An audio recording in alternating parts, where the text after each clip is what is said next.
Welcome back, Class Ds. Misty again with your next brief. This one pisses me off, and is one of the main reasons I have issues with a lot of the scientists and researchers here. This SCP is very close to my heart because I consider him my dog. SCP-023. I call him Black Shuck. Object Class Euclid. Special containment procedures. He used to be kept in a 5 meter by 5 meter containment unit, and then was kept in a walled off intersection between 2 corridors at site, with 3 meters of space in each direction and false doors, and security cameras. But ever since I've come into contact with him and been part of the containment crew for him, he became my dog. So I petitioned, and it was approved because of his response to me, for him to stay in my living quarters. At all times, SCP-023's eye sockets are to be filled with spherical inserts made of hard rubber. Eye inserts must be replaced as they degrade. Degradation can be monitored by measuring the brightness of the burning effect as observed by security footage. Brightness greater than 12 candela requires that the inserts be replaced within 12 hours. Eye inserts are to be replaced individually and only after the sun is completely set. Personnel are not to look directly into the eye sockets of SCP-023 at any time. Following Incident 023-27, all reflective surfaces, including displays, monitors, and eyewear of any sort, are not permitted within 30 meters of SCP-023's cell. This includes monitors linked to security cameras within its enclosure. Security personnel posted at checkpoints outside both corridors will enforce and adhere to this measure. Experimentation involving SCP-023 has been suspended indefinitely. You bet your ass it has. Description: SCP-023 is a large, sexless, shaggy canine. I refer to him as he, with black fur. He used to have bright orange-red eyes and prominent teeth. I say used to because remember that incident report I mentioned?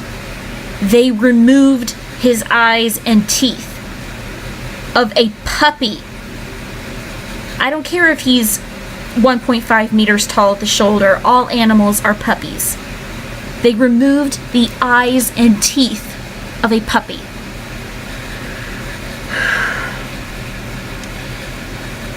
Anytime an individual makes eye contact with SCP-023, either that person or a member of their immediate family will die exactly 1 year after eye contact is broken. It's because with most animals, it's a good rule of thumb not to make eye contact.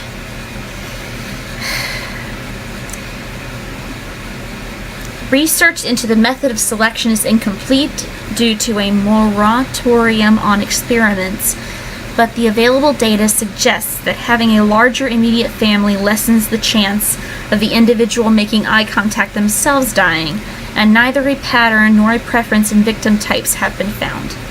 This may indicate that SCP-023's victim is designated entirely at random, but it is unknown whether the selection occurs at the beginning or at the end of the 1 year time period.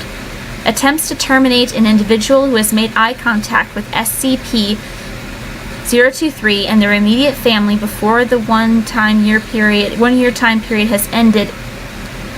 Autopsies of individuals killed by SCP-023's effects show that while outwardly appearing unharmed, their remains have been filled in with highly compacted ash, including but not limited to all organ systems and the circulatory system. Muscle tissue, bones, and brain tissue universally show signs of exposure to temperatures above degrees Celsius. If contained in a setting that is at least superficially resembles a crossroads, SCP-023 will phase through the walls to get to the nearest suitable location, incinerating all materials it passes through. In my living quarters, he usually just lays on his bed that I set up for him. Wonder if it ever occurred to them that the reason why he phases through and destroys things is because they removed his eyes and teeth.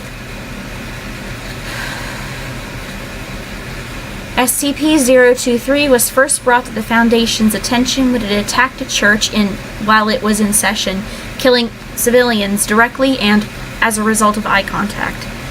Following retrieval of SCP-023, Class B amnesiacs were administered to all witnesses and surviving victims. The incident was covered up as a case of arson.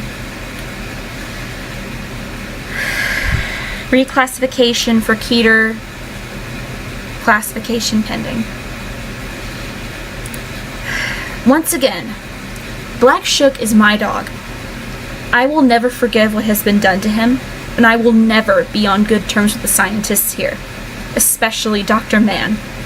My hatred for him knows no bounds.